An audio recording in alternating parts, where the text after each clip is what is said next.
धन्यवाद आदरणीय ब्रजमोहन सर.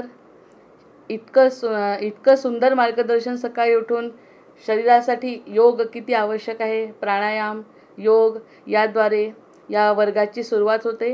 त्याबद्दल आधी ब्रजमोहन मुंद्राजी सरांचे मी धन्यवाद मानते आणि त्यांना नमस्कार करते. हरिओम. दादासाहेब टिचकुले योग वर्गातील हा 1611वा दिवस, म्हणजे 4 वर्ष 5 महिने आणि 13 दिवस इतके दिवस झाले हा वर्ग अव्याहतपणे सुरू आहे. त्या वर्गातील माझा फक्त हा 13वा दिवस आहे. म्हणजे आपण प्रत्येक ठिकाणी किती कण असतो याचा अनुभव आता प्रत्यक्ष आपण घेतोय की इतकं मोठं कार्य चालू आहे. त्यामध्ये आपली कणानी सुरुवात होते, खारीचा वाटा जसं म्हणतो तशी सुरुवात होते. इतका मोठा हा वर्ग आणि त्यातील माझा 13वा दिवस. त्यातल्या त्यात भाग्य असं आहे की गणपतीचा पहिला दिवस गणेश चतुर्थीसुद्धा मला मिळाली, घटस्थापनेलासुद्धा मला संधी मिळाली आणि आज परमपवित्र नवरात्रातला अष्टमीचा हा दिवस आहे आजचा. त्या दिवशीसुद्धा मला संधी मिळाली आहे.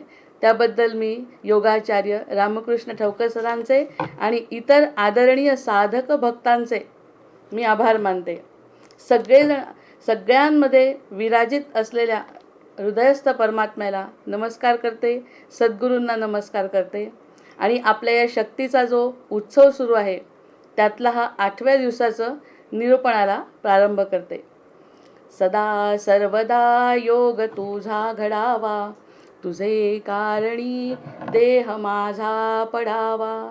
उपेक्षू नको गुणवंता अनंता, रघुनायका मागणे हेची आता. वक्रतुंड महाकाय सूर्यकोटी समप्रभ, निर्विघ्नं कुरु मे देव सर्वकार्येषु सर्वदा. या देवी सर्वभूतेषु मातृरूपेण संस्थिता. नमस्तस्यै नमस्तस्यै नमस्तस्यै नमो नमः. शुकासारिके पूर्ण वैराग्य जाचे, वसिष्ठा परिज्ञान योगेश्वराचे. कवी वाल्मिका सारिखा मान्य ऐसा, नमस्कार माझा सद्गुरु रामदासा. आहे तू जननी मदीय न कळे, अज्ञान मी लेकरू. घाली गे निज प्रेम पाखर सदा, दूरी नको गे करू. प्रेमे बाहत मुक्त कंठ करुणी, नाही दुजे बंधन. प्रल्हादा गुरुराजया नित तुम्हा, माझे असो वंदन. माझे असो वंदन, माझे असो वंदन. आध्यात्मिक क्षेत्राचा विचार करायला गेलो ना आपण, तर सगळ्यात पहिल्यांदा आपल्याला द्वैत आणि अद्वैत हा सिद्धांत समजतो. द्वैत आणि अद्वैत हा शब्द अगदी सुरुवातीलाच आपण ऐकतो आध्यात्मिक क्षेत्रामध्ये प्रवेश केल्यानंतर. द्वैत म्हणजे पुरुष आणि प्रकृती. द्वैत म्हणजे पुरुष आणि प्रकृती. बाकी सगळ्या द्वैतातल्या गोष्टी आपण जरी सोडून दिल्या तरी महत्त्वाचं तत्त्व हे द्वैत आणि अद्वैत आहे. म्हणजे जो अद्वैत आहे त्या अद्वैताकडे जाण्यासाठी द्वैताची गरज आहे. म्हणजे पुरुष आणि प्रकृती, स्त्री आणि पुरुष हा विषय या ठिकाणी नाही आहे. अद्वैत म्हणजे जो परमपिता आहे, जो ब्रह्मांडाचा नायक आहे तो पुरुष आणि त्याची असलेली शक्ती म्हणजे प्रकृती. इतकं छान सरळ वर्णन या ठिकाणी केलं आहे आपण की द्वैत आणि अद्वैत. द्वैत कशासाठी मिळालं आहे, भगवंतांना का वाटलं 2 व्हावे म्हणून? कारण एकट्याला त्याला आनंद घेता आला नाही.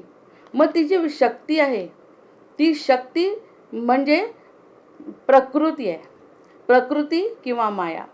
आता ही भगवंताची शक्ती आहे, वेगळं नाहीच आहे. पण त्या वेगळ्यातून अद्वैताकडे म्हणजे भगवंताकडे जाता येतं, कारण भगवंत आणि शक्ती काही वेगळी नाही.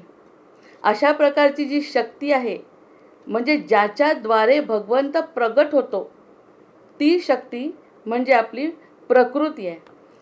आजचा अष्टमीचा जो दिवस आहे त्या ठिकाणी 8चं खूप महत्त्व आहे. त्यामुळे आपण आज अष्टलक्ष्मी म्हणजे अष्टलक्ष्मींचं वर्णन करत असताना त्या प्रकृतीचं वर्णन आपण करतोय. जी प्रकृती आहे भगवंताचीच, म्हणजे प्रकृतीद्वारे भगवंतापर्यंत जाता येतं, म्हणजे द्वैतातून अद्वैताकडे जाता येतं. आहे अद्वैतच सगळं. अद्वैतातली शक्ती, प्रगट झालेली शक्ती म्हणजे आपली प्रकृती. मग आपण स्त्री हा असा अर्थ फक्त न घेता हे पूर्ण प्रकृतीमध्ये येत आहे, मायेमध्ये या सगळ्या गोष्टी घडतात. मग ती जी शक्ती आहे ती कन्येमध्ये अधिक प्रमाणात असते. पुरुषामध्ये सुद्धा स्त्रीत्व हा एक छोटासा गुण आहे. त्यांच्यामधले जे गुण आहेत ना ते स्त्रीचे गुण आहेत आणि स्त्रीमध्ये काही गुण पुरुषांचे आहेत. कारण स्त्री आणि पुरुष हे दोन्ही सुद्धा अद्वैताचेच घटक आहेत. मग ह्यामध्ये त्यांचे गुण, त्यामध्ये ह्याचे गुण असे विराजमान असतातच. ते कुठे अप्रकट असतात, कुठे प्रगट असतात. प्रगट ज्या ठिकाणी जास्त असतात त्या ठिकाणी प्रकृती आहे आणि प्रकृती म्हणजे स्त्रीचं रूप आहे, जिच्यामध्ये मातृहृदय म्हणतात ते. हा पिता, परमपिता आणि ही स्त्री, अशा पद्धतीने ही जगाची उत्पत्ती, स्थिती आणि लय हा सुरू असतो. हा सगळ्यात मोठा आणि वरचा सिद्धांत आहे. आता नवरात्र सुरू असल्यामुळे शक्तीचा जागर आहे. अष्टमीच्या दिवशी हे तत्त्व सगळ्यात जास्त प्रमाणामध्ये ब्रह्मांडामध्ये आहे. त्यामुळे त्याचं वर्णन अष्टमीच्या दिवशी या अष्टलक्ष्मी स्तोत्रामध्ये केलं आहे. आधी स्तोत्र वाचते आणि त्यानंतर स्तोत्राचा अर्थ वाचते. अर्थ वाचल्याबरोबर लक्षात येतं त्या शक्तीचं आपण वर्णन करतोय, त्या शक्तीची आपण पूजा करतोय. कशासाठी?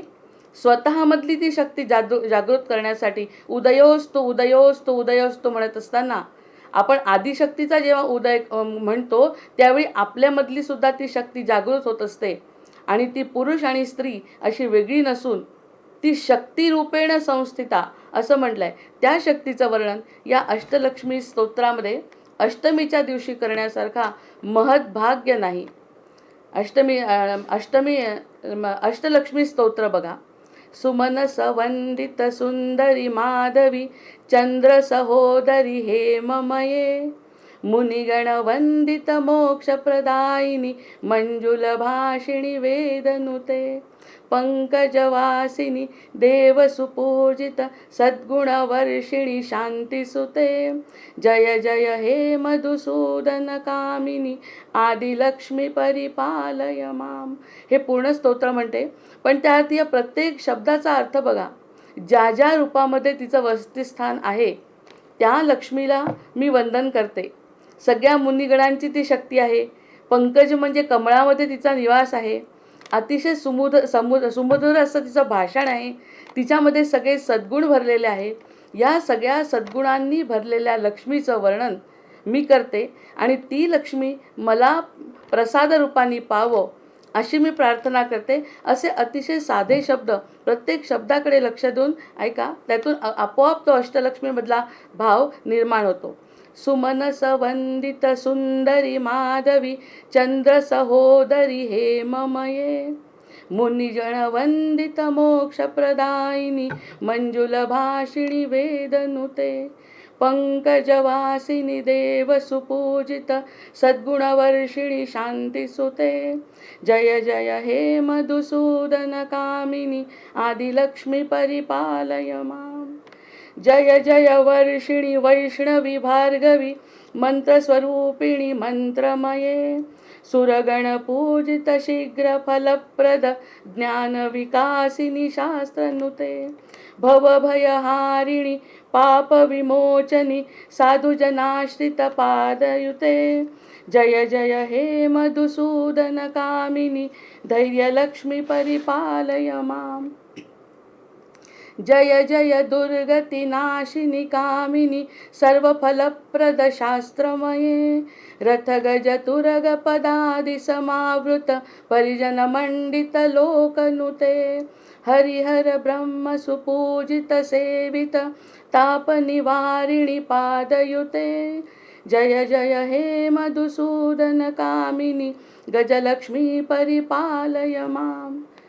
ऐ खगवाहिनी मोहिनी चक्रिणी रागविवर्धिनी ज्ञानमये गुणगणवारिधि लोकहितैषिणी सप्तस्वरभूषित गाननुते सकल सुरासुर देव मुनीश्वर मानव वंदित पादनुते जय जय हे मधुसूदन कामिनी संतान लक्ष्मी परिपालय माम जय कमलासिनी सद्गतिदायिनी ज्ञानविकासिनी गानमये अनुदिनमर्चित कुङ्कुमधूसर भूषितवासित वाद्यनुते कनकधरा स्तुति वैभववन्दित शङ्करदेशिकमान्यपदे जय जय हे मधुसूदन कामिनी विजयलक्ष्मी परिपालय माम् शोकविनाशिनी प्रणत सुरेश्वरी भारती भार्गवी शोकविनाशिनी रत्नमये मणिमय भूषित कर्णविभूषण शांती समावृत हास्यमुखे नवविधिदायिनी कलिमलहारिणी कामिन फलप्रद हस्तयुते जय जय हे मधुसूदन कामिनी विद्यालक्ष्मी परिपालय माम् धिमि धिमि धिंदिमि धिंदिमि धिंदिमि दुन्दुभिनाद सुपूर्णपणे धुम धुम घुंगुम घुंगुम घुंगुम शङ्खनिनाद सुवाद्यनुते वेद पुराण इतिहास सुपूजित वैदिक मार्ग प्रदर्शयुते जय जय हे मधुसूदन कामिनी धनलक्ष्मी परिपालय माम् अष्टलक्ष्मी नमस्तुभ्यं वरदे कामरूपिणी विष्णुवक्षस्थलारूढे भक्तमोक्षप्रदायिनी शङ्खचक्रगदाहस्ते विष्णुरूपिणे ते जयः जगन्मात्रे च मोहिन्ये मंगलम शुभमंगलम. असं अष्टमीच्या दिवशी अष्टभुजा नारायणीचं हे वर्णन अष्टभुजा नारायणीचं हे वर्णन ती सह्याद्री पर्वतीवर पहिली उभी राहिलेली जगज्जननी आहे. सह्याद्री पर्वती पहिली उभी राहिलेली ही जगज्जननी आहे. भगवंताची ही शक्ती आहे. माझे मन मोहन करणारी ही शक्ती. अशा शक्तीला मी वर्णन करतो. अशा शक्तीचं वर्णन करत असताना तिच्या शक्तीचा उदय ह्यापेक्षा माझ्या मनामध्ये या शक्तीचा उदय होवो अशी तिलाच प्रार्थना करतो आणि तिला म्हणतोय, ह्या शक्तीचा उदय माझ्यामध्ये कर आणि तुझे सगळे गुण मला मिळू दे आणि मला ते समजू दे. अशा प्रकाराने अष्टमीचं हे वर्णन आहे. अष्टमीच्या दिवशी अष्टभुजेचं हे वर्णन करत असताना अत्यानंद होतो. आता याचा अर्थ प्रत्येक कडव्याचा आता बघू. सुमनस वंदित सुंदरी माधवी चंद्र सहोदरी हेममये मुनिगण वंदित मोक्षप्रदायिनी मंजुल भाषिणी वेदनुते पंकजवासिनी देव सुपूजित सद्गुणवर्षिणी शांतिसुते जय जय हे मधुसूदन कामिनी आदिलक्ष्मी परिपालय माम्. आता या ठिकाणी सगळ्यात पहिल्यांदा जी निर्माण झालेली आहे शक्ती कुणाची? भगवंताची. आता याची जर सुरुवात आपण करायची ठरवलं तर भगवंत एकटे जेव्हा पहुडलेले असतात सगळं विज्ञान आणि सगळं अध्यात्म पुन्हा एकत्र येतं. शांतपणे क्षीरसागरी महाविष्णू पहुडलेले असताना त्यांच्या मनामध्ये इच्छा निर्माण झाली जगत निर्माण करायची, द्वैत निर्माण करायची. त्यावेळी त्यांनी ज्या शक्तीचा उपयोग केला किंवा ज्या शक्तीद्वारे ब्रह्माची उत्पत्ती झाली अशी ही शक्ती आहे. मग ती आदिलक्ष्मीला मूळ लक्ष्मी किंवा आद्यलक्ष्मी असं म्हणतात. श्रीमद भागवत पुराणामध्ये आदिलक्ष्मीने विश्वाची निर्मिती केली. आता इथे दोन अर्थ निघण्याचं काही कारणच नाही. भगवंतांनी निर्माण केलेली पृथ्वी भगवंतांच्या इच्छेनी आणि भगवंताच्या शक्तीने निर्माण झाली. म्हणजे भगवंत आणि शक्ती वेगळे आहेत का? त्यासाठी मी सांगणारच आहे पुन्हा की भगवंत आणि शक्ती वेगळी नाही. जसं आपण राधा आणि कृष्ण म्हणतो तसं राधा वेगळी नाही, कृष्ण वेगळा नाही. भगवंताची प्रगट शक्ती म्हणजे राधा. तसं ही आदिशक्ती भगवंताचीच आहे. ह्या आदिलक्ष्मीला मूळ लक्ष्मी म्हणजे आदिशक्ती म्हणतात, ज्यावेळी भगवंतांनी विश्वाची निर्मिती केली. मग त्या पुराणानुसार हीच निर्मिती म्हणजे मग आधी असं वाटलं की चतुश्लोकी भागवत सांगत असताना मी म्हटलं की भगवंतांनी ब्रह्मदेवाची निर्मिती केली आणि पुढे ब्रह्मदेवानी विश्वाची उत्पत्ती केली. ते समजून घेण्यासाठी ते सगळं कशातून झालं, तर त्यांच्या शक्तीने झालं. तीही आदिशक्ती आहे. त्या आदिशक्तीला मी नमन करते. मग तिच्यामधून 3 देव निर्माण झाले, अर्थात ब्रह्मा विष्णू महेश हे 3 देव निर्माण झाले आणि महाकाली लक्ष्मी महासरस्वती प्रगट झाल्या. मग इतकं आदी रूप आहे आदिमायेचं, म्हणून आदी माया अंबाबाई असं म्हणतात की विश्वाची निर्मिती झाल्यानंतर त्रिदेव महाकाली लक्ष्मी आणि महासरस्वती प्रगट झाल्या. या जगाचं पालन आणि संचालनासाठी तिने विष्णूशी लग्न केलं. आता प्रगट रूपामध्ये द्वैतामध्ये अद्वैताची निर्मिती, अद्वैतातून द्वैतात आले, त्यांनी पुन्हा लक्ष्मीनी विष्णूशी लग्न केलं. काय वेगळं आहे या ठिकाणी जगात बघा. जे आहे ते सगळं एकच स्रोत आहे, फक्त त्याचं विभाजन झालं आहे. विभाजन कशासाठी झालं आहे की आपल्याला द्वैतातला आनंद मिळावा.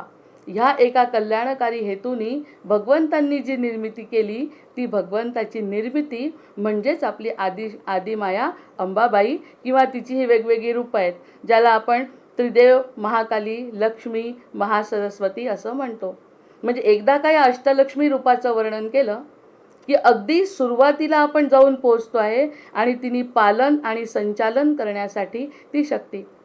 आता याचं स्तोत्र रूपाचा अर्थ घेण्यापेक्षा जर आपण असा विचार केला की आज आपण जे बोलतो आहे, जो हात उचलतो आहे, ज्या बुद्धीने आपण विचार करतो आहे, ज्या हाताने आपण लेखन करतो आहे, ज्या श्रवणांनी आपण ऐकतो आहे, ती शक्ती म्हणजेच ती आपल्या आतमध्ये असलेली शक्ती आहे.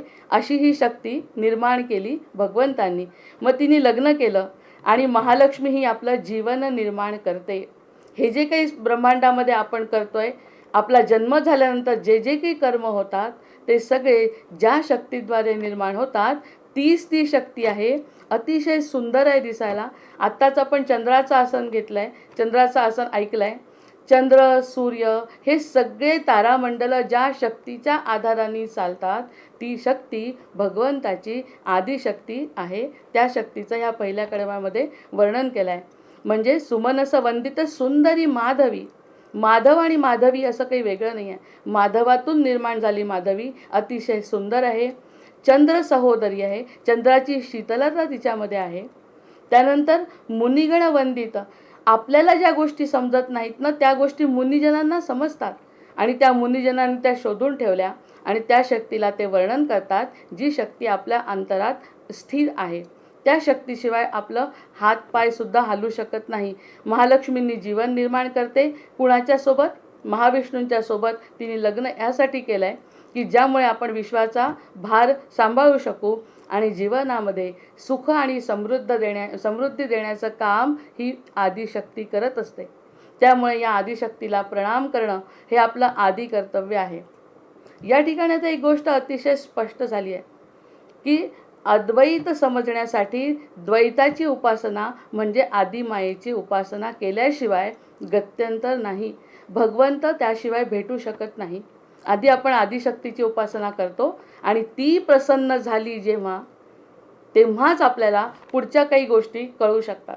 आता उदाहरणार्थ एखादी गोष्ट जर आपण सुरुवात केली, अगदी माझ्यापुरतं या योगाच्या वर्गापुरतं जरी मी मर्यादित विचार केला तरी त्यावर उदाहरण आपल्याला सांगू शकतो की आपण आता योग वैशिष्ट्य ग्रंथ वाचनाला सुरुवात केली. सुरुवात करत असताना आधी देवाचं कार्य किंवा सद्गुरूंचं कार्य कसं असतं? सगळ्यात पहिल्यांदा गणेश स्तवन कोणत्याही ग्रंथामध्ये असतं. गणेश स्तवन झाल्याशिवाय कोणताही ग्रंथ सुरुवात होत नाही. तसं गणेश स्तवन म्हणजे गणपतीची स्तुती गणेश चतुर्थीच्या दिवशी पहिल्या दिवशी आपोआप घडली गेली. ही जी शक्ती आहे ती शक्ती भगवंताची आहे. ज्याच्यातर्फे ती निर्माण होते ती शक्तीला ओळखा. असं जसं गणेश स्तवन झालं, नंतर घटस्थापना ही आदिशक्तीची उपासना आहे. म्हणजे आपोआप घटस्थापनेला आपण देवीबद्दल बोललो, मग देवीबद्दल बोलण्यास जाण्याची शक्ती किंवा युक्ती किंवा संधी ही शक्ती म्हणजे आदिशक्ती. त्यानंतर आता आपण अष्टमीला तिचंच वर्णन करतोय. सगळं समजल्याशिवाय भगवंत भेटत नाही. हे उदाहरणाने मी सांगते. या अतिशय छोट्या छोट्या गोष्टी आहेत. जसं आपण म्हणतो वर्ग किती दिवसांचा सुरू आहे, तसं हे ब्रह्मांड कितीतरी वर्षांपासून सुरू आहे. पण ते करत असताना आपण त्यातला एक छोटा भाग आहे हे समजणं, हे आदिशक्तीची कृपा आहे. अशा पद्धतीने अतिशय सुंदर अशी ही देवी, त्यानंतर मोक्ष देणारी ही देवी. कारण आपल्याला जर ती गोष्ट कळलीच नाही तर मोक्ष मिळेल कसा? आणि मोक्ष म्हणजे काही अशी हातात येऊन वस्तू देण्याची गोष्ट नाही आहे. ती गोष्ट आपल्याला जाणवली पाहिजे आणि ती जाणवण्याची शक्ती म्हणजे आदिशक्ती. इतकं सरळ वर्णन या स्तोत्राचं आपण घेऊ शकतो. त्यानंतर जयवर वर्षिणी वैष्णवी भार्गवी मंत्रस्वरूपिणी मंत्रमये सुरगण पूजित शीघ्र फलप्रद ज्ञानविकासिनी शास्त्रनुते भवभयहारिणी पाप विमोचने साधुजनाश्रित पादयुते जय जय हे मधुसूदन कामिनी धैर्यलक्ष्मी परिपालय माम. आता ह्याला, या धैर्यलक्ष्मीला वीरलक्ष्मी असं सुद्धा म्हणतात. वीरत्व आणि धैर्य हा सगळ्यात मोठा गुण आहे भगवंताचा. तो कसा प्रगट होतो? आपल्यावरती एखादं जेव्हा संकट येतं त्यावेळी कुणाचीही मदत न घेता आपण जेव्हा उभं राहतो पुन्हा, तो जो आतमधला गुण आहे आपला धैर्य, संयम, हे सगळे सद्गुण सत्प्रवृत्तीचे भगवंताचे गुण आहेत. भगवंताला सच्चित आनंद म्हणूनच म्हणतात. हे सगळे गुण सत्य स्वरूपातले जे काही सद्गुण आहेत ते त्यांच्यामध्ये विराजमान आहेत आणि ते आपल्यामध्ये जेव्हा उदय होतात, ती शक्ती म्हणजे धैर्यलक्ष्मी आपल्यातलीच. मग आजकाल नवीन पद्धतीने आपण मानसपूजा किंवा ह्या कशासाठी करतो? त्या देवीची उपासना करत असताना आपल्यामधले हे गुण जागृत व्हावे. मग ही आहे वीरलक्ष्मी किंवा धैर्यलक्ष्मी. तर ती भौतिक आणि आध्यात्मिक गरजांच्या पूर्ततेमध्ये येणारे अडथळे ती दूर करते. एखादा जो अडथळा आपल्यामध्ये निर्माण होतो तो अडथळा दूर करण्याचं काम करते. म्हणजे आलाही अडथळा तरी आपल्याला ते जाणवू देत नाही, ती आपोआप दूर करते. अशा प्रकारची ही वीरलक्ष्मी आहे, जी मंत्रोच्चाराद्वारे सिद्ध होते. ती मंत्रमयी आहे. नंतर ज्याला सगळे देवसुद्धा पूजन करतात अशी ही देवी आहे. ज्ञानाचा विकास करणारी ही देवी आहे. कोणत्याही प्रकारची निर्भीड, निशंक हो निर्भीड हो मनारे, निशंक हो निर्भय हो मनारे, हे जेव्हा आपण मनाला प्रार्थना करतो, जेव्हा ते निर्भीडत्व येतं, ती शक्ती म्हणजे ही आदिमाया आहे. नंतर ती साधूजनांना आवडते. हे पहिल्याही कडव्यात सांगितलं आहे त्यांनी की सगळ्या सद्गुण असलेल्या लोकांना ती आवडते, कारण त्यांना ती ओळखायला आलेली असते आणि ती मधुसूदन कामिनी आहे. जसं मगाशी म्हटलं माधवी, माधवी म्हणजे माधवाचीच आहे ती, तशी मधुसूदनाची कामिनी. मग ती एक प्रकृती म्हणून लक्षात घ्या. ती प्रकृती आणि ते पुरुष, त्या पुरुषातले सगळे गुण त्या प्रकृतीमध्ये आहे आणि प्रकृती पुरुषाच्या अधीन आहे. कारण पुरुष असल्याशिवाय प्रकृतीचं अस्तित्व शून्य आहे आणि पुरुष आहे आणि प्रकृती आहे. म्हणजे धैर्य आपल्यामध्ये जे दिसतं त्या धैर्य लक्ष्मीला मी प्रणाम करते. नंतर ती जे काही आध्यात्मिक गरजा असतात आपल्या, त्या पूर्ण करण्याची शक्ती तिच्यामध्ये आहे. त्यानंतर अकाल येणाऱ्या मृत्यूपासून ती आपलं रक्षण करते. जर तो टाळता येणारा असेल तो मृत्यू ही टाळते. आदिलक्ष्मी हे स्तोत्र हे पूर्ण याचं सार आहे लक्ष्मीचं. त्यानंतर कारण तिला महिषासुराचा वध करणाऱ्या आईचे कात्यायनीचं रूपसुद्धा म्हटलं आहे.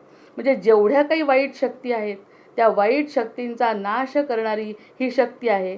कोणत्याही युद्धामध्ये जर विजय मिळवायचा असेल तर ही शक्ती आपल्याला कारणीभूत ठरते. त्यानंतर सगळ्या वीरांचं लक्षण ती करते. जे जे काही चांगले लोक आहेत त्या सगळ्या चांगल्या लोकांचं रक्षण करणारी ही शक्ती आहे. अशा ह्या वीरलक्ष्मीला मी प्रणाम करते. म्हणजे सगळ्यात पहिल्यांदा आपण प्रणाम केला आहे आदिलक्ष्मीला, जी भगवंताची शक्ती आहे. तीच शक्ती वीर रूपामध्ये आपल्यामध्ये प्रगट होते किंवा ज्या प्रगट देवीमध्ये आहे त्या देवीची उपासना करत असताना हे जे सगळे सोपस्कार आहे, आपण तिच्यासमोर आराधना करतो, भजन पूजन करतो, दांडिया खेळतात लोक, म्हणजे कोणत्याही प्रकाराने शक्तीचा जागर करत असताना ती जी तिच्यामधली शक्ती आहे ती माझ्यामध्ये यावी अशी प्रार्थना करतो आपण. ते धैर्य जर आपल्यामध्ये निर्माण झालं तर आपण असं निश्चित म्हणू शकतो की ती धैर्य लक्ष्मी आपल्याला पावलेली आहे. म्हणजे क्षणोक्षणी आपल्या जीवनामध्ये या लक्ष्मीचं किती महत्त्व आहे पहा. आता गजलक्ष्मीचं रूप कसं आहे? जय जय दुर्गती नाशिनी कामिनी सर्व फलप्रद शास्त्रमये रथ गज तुरग पदाति समावृत परिजन मंडित लोकनुते. हरिहर ब्रह्म सुपूजित सेवित तापरिवारिणी पादयुते जय जय हे मधुसूदन कामिनी गजलक्ष्मी परिपालय माम. आता गज हे समृद्धीचं प्रतीक मानलं जातं. गज हे समृद्धीचं प्रतीक आपण मानतो म्हणून आपल्यामध्ये बघा गजांत लक्ष्मी अशी समोर ठेवतात. त्या ठिकाणी लक्ष्मीचं रूप दिसत नाही पण 2 गज ठेवतात समोर.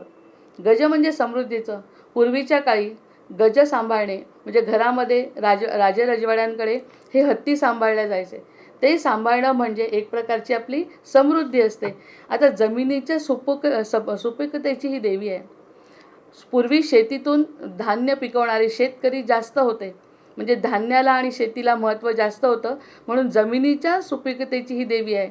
या स्वरूपामध्ये हत्ती तिच्यावर दोन्ही बाजूंनी पाण्याचा वर्षाव करतात असं दाखवतात. ह्या लक्ष्मीमध्ये असा आतापर्यंतच्या धनलक्ष्मीचा वेगळा विषय आहे. त्यानंतर आद्यलक्ष्मीचा विषय वेगळा आहे. आता ही गजलक्ष्मी जी आहे ती बसलेली असते कमळामध्ये. तिच्यावर दोन्ही बाजूंनी हत्ती पाण्याचा वर्षाव करतात. प्रत्येक लक्ष्मीचं रूप कसं वेगळं आहे बघा. आणि पाण्याचा वर्षाव करून व्यवस्थित प्रमाणामध्ये पाणी पडणे, आपल्या भूमीवरती व्यवस्थित प्रमाणात पाणी पडून सुपीकता निर्माण होणे, जमिनीने आपल्याला अतिशय सुंदर असं खाद्य आणि सगळे पदार्थ द्यावे यासाठी या लक्ष्मीचं प्रयोजन आहे. कमळावर विराजमान गजलक्ष्मीला 4 हात आहेत. कधी अष्टभुजा नारायणी म्हणतो, या गजलक्ष्मीला बाकी 4 हात आहेत. त्यात तिने एक कमळाचं फूल, अमृत कलश, बेल आणि शंख धारण केलेला आहे. आता बघा प्रत्येक गोष्ट बघितल्यानंतर कमळाचं फूल तिच्यामध्ये आहे. निर्लेपतेला महत्त्व आहे. निर्लेपतेनी ती आपल्याला अतिशय प्रेमाने आपल्याला एखादी गोष्ट देत असते. अमृताचा कलश आहे म्हणजे अभय देते. ह्या शक्तीची उपासना केल्यावर अभय मिळत आहे. बेलाचं पान आहे, बेल आहे आणि शंख तिने हातात घेतलेला आहे. मग अशा पद्धतीने 4 हात असलेली ही देवी, तिच्या बाजूला 2 गज आहेत जे आनंदाने पाण्याचा वर्षाव तिच्यावरती करतात असं आपण पाहतो. ही पशुधन देणारी सुद्धा देवी आहे. म्हणजे सुरुवातीच्या काळी जसे शेतकरी कृषीमित्र आपण म्हणतो, कृषी प्रधान देश असल्यामुळे या विशेष रूपाचं वर्णन या श्लोकामध्ये केलं आहे की जिला गजलक्ष्मी म्हणतात. आणि गजलक्ष्मी म्हणजे समृद्धी. आणि समृद्धी कशातून आलेली?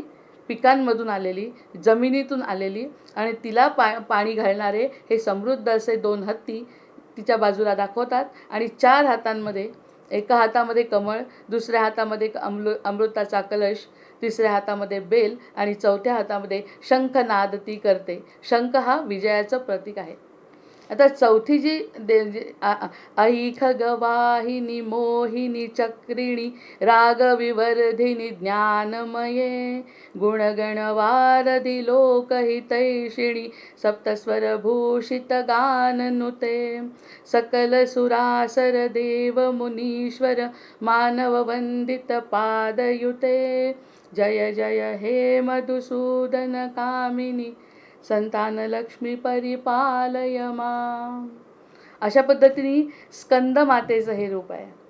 स्कंद मातेचं आता मातृहृदय म्हटलं की सगळ्यात पहिल्यांदा तिचं बाळ म्हणजे हे जे हृदय आहे याचा अर्थ पुन्हा पुरुषाला आवडत नाही अशातला भाग नाही.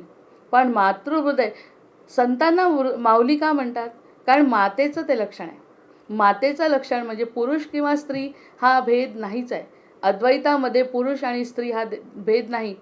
पण त्याच्यातलं जे अद्वैतातलं स्कंदमातेचं रूप आहे म्हणजे संतान लक्ष्मीचं जे रूप आहे ते रूप म्हणजे ही देवी. हा 4था श्लोक आहे. स्कंदमातेचं रूप काही ठिकाणी या देवीला 4 हात दाखवतात, काही ठिकाणी या देवीला 8 हात दाखवतात. याच्यातला एक हात बाकी अभय देतो. एक हात तिचा अभय प्रदान करतो आणि एक हा वर देतो. वर देणारी, ही प्रसन्न होणारी, लवकर प्रसन्न होणारी ही देवी आहे. ती गुणवांत आहे आणि निरोगी अपत्य आपल्याला देते.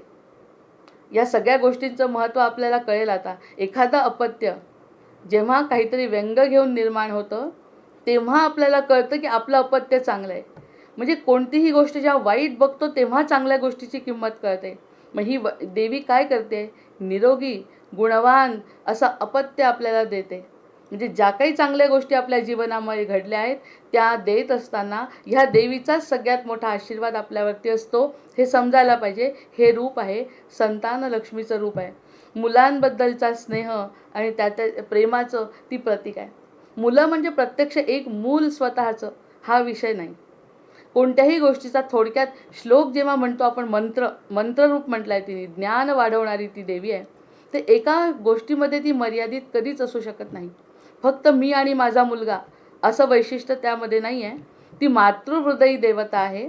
तिचं सगळ्यांबद्दलचं प्रेम स्नेह, त्यानंतर ती प्रेम करणारी अशी ती देवी आहे. ती वडिलांना कर्तव्य देते.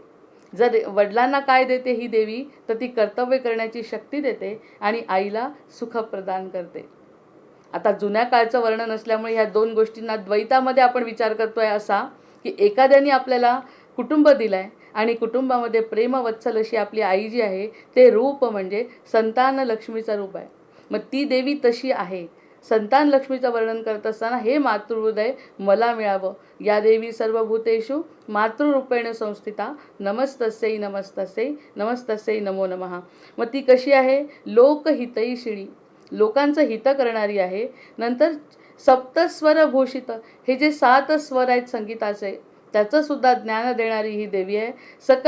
सगळे मुनीश्वर हिचं वर्णन करतात आणि अशा पद्धतीच्या माधवीला मधुसूदनाच्याच पत्नीला मी नमन करते अशी ही देवी आहे. नंतर प्रणत सुरेश्वरी आणि केक राहिलाय. जय कमलासिनी सद्गतिदायिनी ज्ञान विकासिनी गानमये अनुदिनमर्चित कुंकुमधूसर भूषित वासित वाद्यनुते कनकधरा स्तुति वैभव वंदित शंकर देशिक मान्यपदे. जय जय हे मधुसूदन कामिनी विजयलक्ष्मी परिपालय माम. सगळ्या ठिकाणी विजय देणारी ही देवी आहे. तिचे अभय देणारे असे तिला 8 हात आहे. जर समजा एखाद्यांचं कोर्ट कचेरी चालू आहे किंवा कोणता वाद चालू आहे, भांडण सुरू आहे, कोणता कठीण परिस्थिती जर एखाद्यावर असेल तर ते दूर करण्याची क्षमता या देवीमध्ये आहे. तिचे आपण प्रार्थना केल्यानंतर या सगळ्या संकटातून ती आपल्याला दूर करते. कोणत्याही परिस्थितीमध्ये धैर्य विजय देण्याचं काम अशी ती करते. आणि अनुदिन मर्चित कुंकुम धूसर, त्या ठिकाणी तिला जर कुंकुमार्चन केलं ज्ञानाचा विकास करते. गायला ती सप्तसूरांचं ती मदत करते, सप्तसूर गाण्यासाठी ती मदत करते. अशा पद्धतीने ही वैभवशाली अशी ही देवी आहे. ती प्रत्येक गोष्टीवरती आपल्याला विजय मिळवून देते. शोक विनाशिनी प्रणत सुरेश्वरी भारती भार्गवी शोक विनाशिनी रत्नमये मणिमय भूषित कर्ण विभूषण शांती समावृत हास्य मुखे नवनिधिदायिनी कलिमलहारिणी कामित फलप्रद हस्तनुते. जय जय हे मधुसूदन कामिनी विद्यालक्ष्मी परिपालय माम. सगळ्यात महत्त्वाचं, शिक्षणाच्या बाबतीत समज येण्यासाठी जर कोणती देवी कार्यरत असेल तर ही विद्यालक्ष्मी आहे. या विद्यालक्ष्मीमुळे आपल्याला शिक्षण, नंतर ज्ञान आणि विवेक, सगळ्यात पहिल्यांदा समज येते, नंतर शिक्षण घेतो आपण. त्या शिक्षणातून जे ज्ञान मिळतं ते सुद्धा देणारी ही देवी आहे. आपण तिला सरस्वतीच्या रूपाने वेगळं वंदन करतो. त्यानंतर सगळ्यात शेवटचं पुन्हा आध्यात्मिक क्षेत्रामध्ये येण्यासाठी विवेकाचं जे दान मागायचं आहे ते सुद्धा याच लक्ष्मीला मागायचं आहे. आणि विवेकाचं दान दिल्यानंतर खरं ज्ञान काय आहे ते समजण्यासाठी जी शक्ती आपण वापरतो ती आहे ही विद्यालक्ष्मीची शक्ती. म्हणजे अगदी सुरुवातीपासून, बोलण्यापासून, शिक्षण घेण्यापासून, सगळीकडून जे आपण ज्ञान गुरूंकडून घेतो ते सगळं घेण्याची क्षमता हीच देवी आपल्याला देते. त्यानंतर ती विवेक देते, नंतर बुद्धी देते आणि ज्ञानाचं बळ देते. आत्मशंका आणि असुरक्षितता दूर करते. आपल्या मनाचा जो गोंधळ आहे ना, तो गोंधळ दूर करण्यासाठी या देवीची प्रार्थना करतात. गोंधळ कसला आहे? कारण आपल्याला कशातूनच सुख मिळत नाही, ते सुख का मिळत नाही हा विचार आपण जेव्हा मनात येतो त्यावेळी ही जी अष्टलक्ष्मीचं स्तोत्र म्हटल्यानंतर हा मनाचा गोंधळ दूर होतो आणि आत्मविश्वास निर्माण होतो. आत्मविश्वास निर्माण होतो म्हणजेच भगवंत हृदयस्थ आहे. म्हणजे आतमधल्या शक्तीचा उदय करण्यासाठी ही शक्ती कारणीभूत आहे. कितीही ज्ञान मिळवा, पुन्हा पुन्हा तोच विषय येतोय, कितीही ज्ञान मिळवा, खरं सुख आणि समाधान जर मिळत नसेल तर विवेक जागृत करण्याचं काम ही देवी करते. त्यामुळे तिला विद्यालक्ष्मी असंही नाव आहे. म्हणजे किती वेगवेगळ्या आदिशक्तीचं रूप आहे. या सगळ्या वेगवेगळ्या प्रकारच्या शक्ती या 8 स्तोत्रामध्ये म्हणजे एका देवीचं. आणि ही देवी पुन्हा कोण आहे? जी भगवंताची शक्ती आहे. अशा शक्तीला आपण नमन करायचं आहे. ही आध्यात्मिक उन्नती होण्यासाठी कारणीभूत असते. आध्यात्मिक उन्नती म्हणजे श्रेयस आणि प्रेयस मी जे सांगितलं, श्रेयस करताना सुद्धा तिचाच उपयोग आहे, प्रेयसासाठी सुद्धा तिचाच उपयोग आहे. म्हणजे कोणत्याही प्रकारची बुद्धी किंवा ज्ञान विवेक आपल्याला हवा असेल तर ते देण्याचं कार्य ही देवी करत असते. नंतर धान्यलक्ष्मी. धिमी धिमी धिंदिमी धिंदिमी धिंदिमी दुंदुबी नाद सुपूर्णपणे, धुम धुम घुंगुम घुंगुम घुंगुम शंखनिनाद सुवाद्यनुते, वेद पुराण इतिहास सुपूजित वैदिक मार्ग प्रदर्शयुते, जय जय हे मधुसूदन कामिनी धान्यलक्ष्मी परिपालय माम. आता ही जी देवी आहे निसर्गाच्या चमत्काराचं वर्णन करते किंवा निसर्गाच्या चमत्काराचं ही वर्णन केलं या ठिकाणी. जर एक दाणा पेरिता मेदिनी माझी कणीस होते, हे घडतंय जीवनामध्ये, समोर बघतोय आपण. किंवा एखादी व्यक्ती पुढे जाते, एखाद्या विद्येचा उपयोग होतो. या सगळ्या गोष्टी शक्तीच्या आधाराने घडत असतात. हे आपल्या लक्षातच येत नाही. हे आपण आत्मपरीक्षण केल्यावरती विचार करू शकतो. खरंच आत्मपरीक्षण करायचं, कितीतरी गोष्टी घडतायत पण आपल्या लक्षात येत नाही. मग हा जो चमत्कार आहे, कशाचा? भगवंताचा चमत्कार, सृष्टीचा चमत्कार, आपल्या जीवनाचा चमत्कार आणि हा निसर्गाचा चमत्कार आहे. निसर्गाचा चमत्कार लक्षात येण्यासाठी जो विवेक लागतो, जी बुद्धी लागते, ती ही महालक्ष्मीची पत्नी जी आहे लक्ष्मी किंवा ती आपल्याला देते. याचा अर्थ निसर्गाचा चमत्कार होतच होता पण तो आपल्याला जाणवत नव्हता. आतमध्ये जाणवण्यासाठी जो खरा चमत्कार घडतो तो चमत्कार करणारी देवी आहे. हा एक नवीन भाग, नवीन विचार, आपल्याला संकल्पना मिळते. नुसतं स्तोत्र म्हणण्यापेक्षा त्या स्तोत्रातून आपल्याला काय सांगायचं आहे आणि कोणत्या शक्तीचा उदय होतो हे जर कळलं तर आपण ते स्तोत्र अतिशय मनाने म्हणू शकतो. प्रत्येक गोष्ट चांगली, आपल्या चेहऱ्यावर तर स्मित ठेवणारी. म्हणलं ना, सुवाद्य नुते, वाद्यांमध्ये वाद्य वाजवल्यानंतर मिळणारा आनंद, गायनातून मिळणारा आनंद, बोलण्यातून मिळणारा आनंद, आपण त्याकडे आकृष्ट होणं आणि आकृष्ट झाल्यानंतर ते आपल्या हृदयामध्ये स्थिर करून घेणारी जी शक्ती आहे ती शक्ती आहे धान्यलक्ष्मी. निसर्गातला चमत्कार जो काही आहे तो आपल्याला जाणवतो. नंतर हे प्रतीक आहे समानतेची शिकवण देते. ही जी देवी आहे ती समानतेचं शिकवण देते. म्हणजे सगळ्यांमध्ये एक समान तत्व आहे हे आपल्याला कुठे वाटतंय? आपण वेगळं आहे हे आपण कितीतरी वेळा विवेचन केलं आहे. आपण खूप वेगळं आहोत असं आपल्याला आपली बुद्धी सांगत असते. त्या बुद्धीला समजावून सांगण्याचं कार्य जर कोणती करत असेल तर ही शक्ती आहे, ही देवीची शक्ती आहे. त्या देवीच्या शक्तीला ती आपल्याला मिळते आणि आपण सगळ्यांना समान समजू लागतो. आपण काही विशेष नाही. निसर्गातला जो चमत्कार कोणता आहे? आपण कोण आहे हे जाणवणं. आपण कोण आहे हे जाणवणं म्हणजे सगळे समान आले.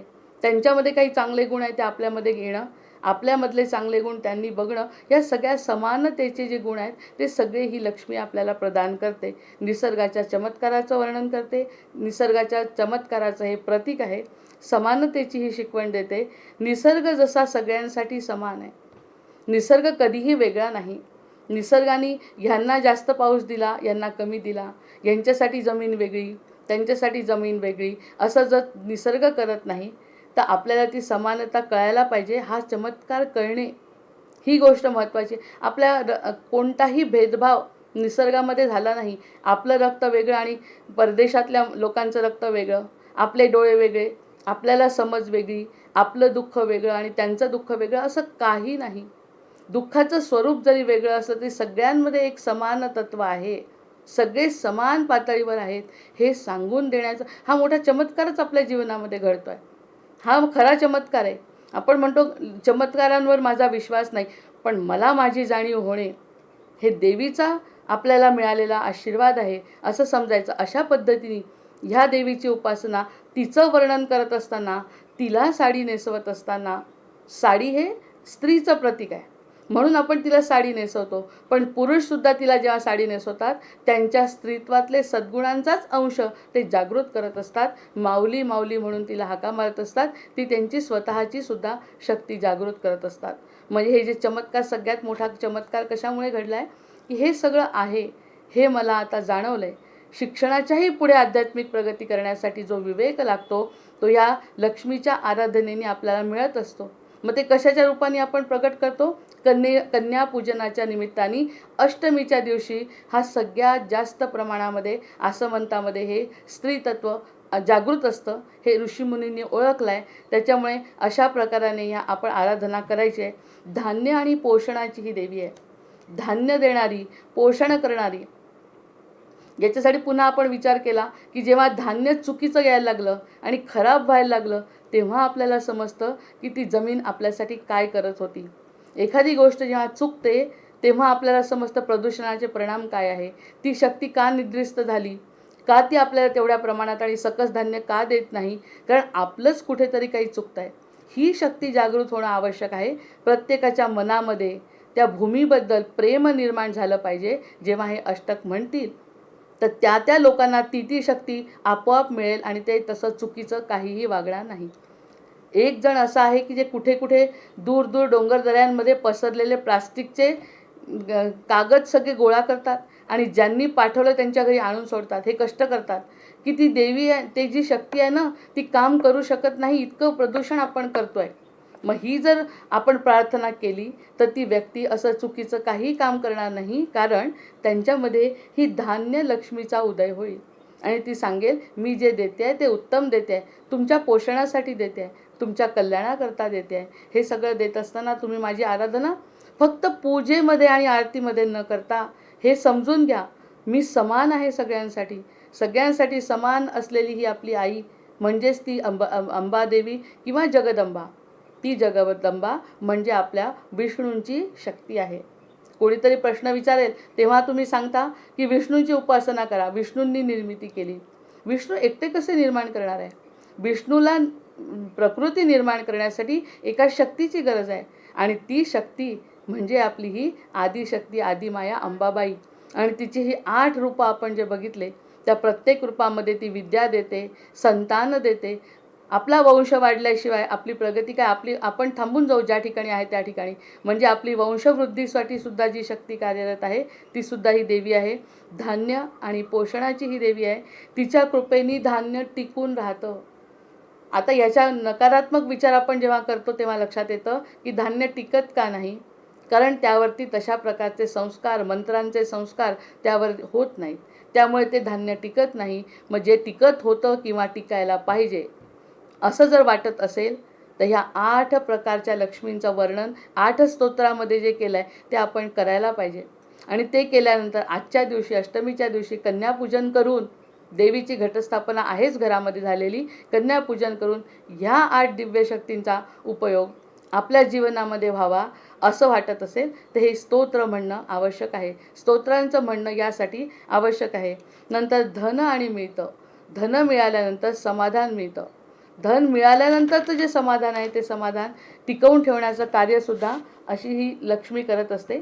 मग याची फलश्रुती अशी आहे की अष्टलक्ष्मी नमस्तुभ्यं वरदे कामरूपिणी. अशी लक्ष्मी, अष्टलक्ष्मी आहे. तिला मी नमस्कार करतो. तिने मला वर द्यावा आणि माझं इच्छित पूर्ती व्हावी. विष्णुवक्षस्थलारूढे भक्तमोक्षप्रदायिनी. विष्णूंच्या वक्षस्थलावर म्हणजे हृदयामध्ये विराजित असलेली ही लक्ष्मी शंखचक्र गदा हस्ते विष्णुरूपिणे ते जया. ती जय देते, विष्णू रूपाने आपल्याला जय देते. जगन्मात्रे च मोहिन्यै मंगलम शुभमंगलम. अशी ही मोहिनी मंगल करो, जगाचं कल्याण करो, अशा लक्ष्मी अशी ही या स्तोत्राची फलश्रुती आहे.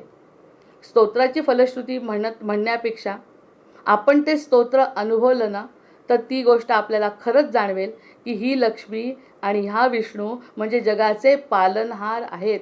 ते दोघं काही वेगळे नाही.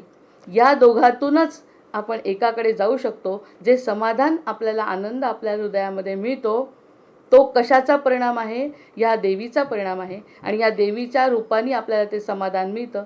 समाधान आल्यानंतर तिचाच जो नवरा आहे, तिचा जो पती आहे, जो विष्णू आहे, जो अद्वैतातला भाव आहे सगळ्यात मोठा, तो आपल्या हृदयामध्ये विराजमान होतो, जो सच्चिदानंद आहे. आता माझा विषयच आध्यात्मिक आणि अद्वैतवाद असल्यामुळे ही शक्तीची उपासना कशासाठी करायची? फक्त धन धान्य पैसा मिळवण्यासाठी न करता लक्ष्मी म्हणते मी त्याचीच आहे, मी स्वतःच त्याची असल्यामुळे मी तुम्हाला तेच देणार आहे, हे लक्षात ठेवा.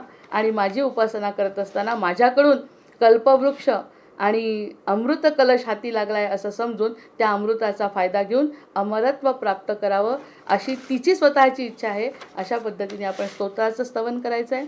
घटस्थापनेपासून 9-10 दिवस आपण नवरात्र साजरं करायचं आहे. अष्टमीला कन्यापूजन, सुवासिनी पूजन करून अशा प्रकारची तिच्याकडून वर आणि प्रसाद मागायचा आहे.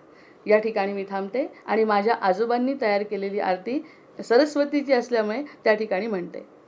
जय जय श्री अंबिके, जय जय श्री अंबिके, सरस्वती वागीश्वरी शारदे हो. आरती करीतो प्रेमे विनये, तुझला भव पार दे हो. जय जय श्री अंबिके. शारद विदुसमवदने, वदनी कुंद कुसुम सुधरदने हो. जाड्यमदातम हरणे, वदनी लाजावे त्या मदने हो. जय जय विधिनंदने, स्तवीति सुरवर तुझ वंदने हो. जय जय श्री अंबिके. निगमागम जननी तू, मयूरावरती तव आसन हो. पुस्तक चिपळ्या हस्ती, वामी तन्नी करी सुस्वन हो. इंद्रादिक भुलती, ऐकुनी सुस्वर तव गायन हो. नमन करावे वाटे, तव पद कमळी दुजी आसन हो. जय जय श्री अंबिके.